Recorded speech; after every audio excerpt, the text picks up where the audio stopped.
Welcome to the podcast. Today is April 19th, a day of immense historical significance.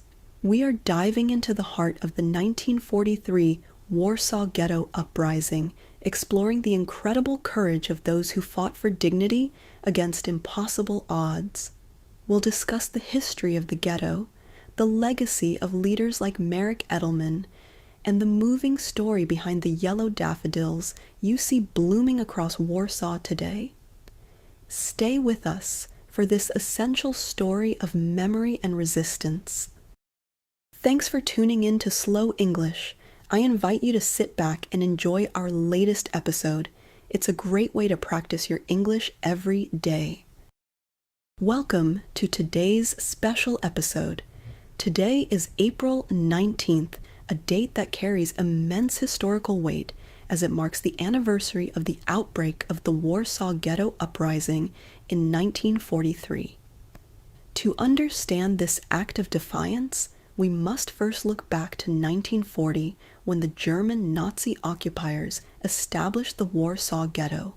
It was the largest of its kind in occupied Europe, forcing over 400,000 Jewish people into a tiny, walled-off section of the city.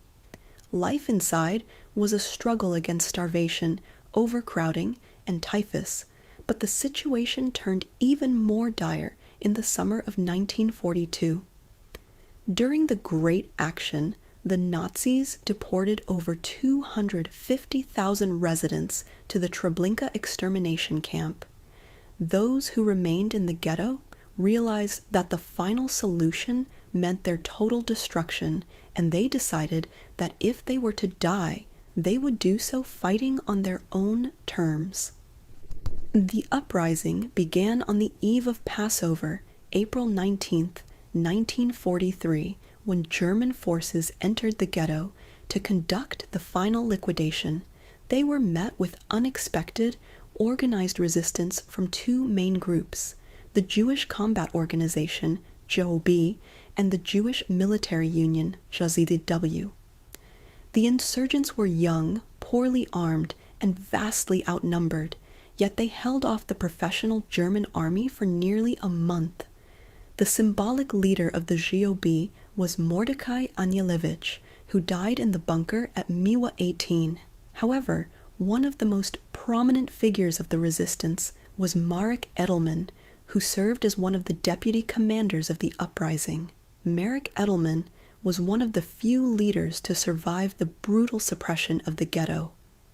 Unlike many others, he chose to stay in Poland after the war, where he became a world-renowned cardiologist, dedicated to saving lives in the same city where he had once witnessed so much death. Edelman remained a moral authority and a keeper of the memory of the ghetto until his passing in 2009. Today, he is buried in the Jewish cemetery on Okapowa Street in Warsaw, a site that remains a place of pilgrimage for those honoring the fallen insurgents. Every year on this anniversary, the streets of Warsaw are filled with people wearing small, yellow paper daffodils. This tradition, known as the Daffodils Campaign, is deeply connected to Marek Edelman himself.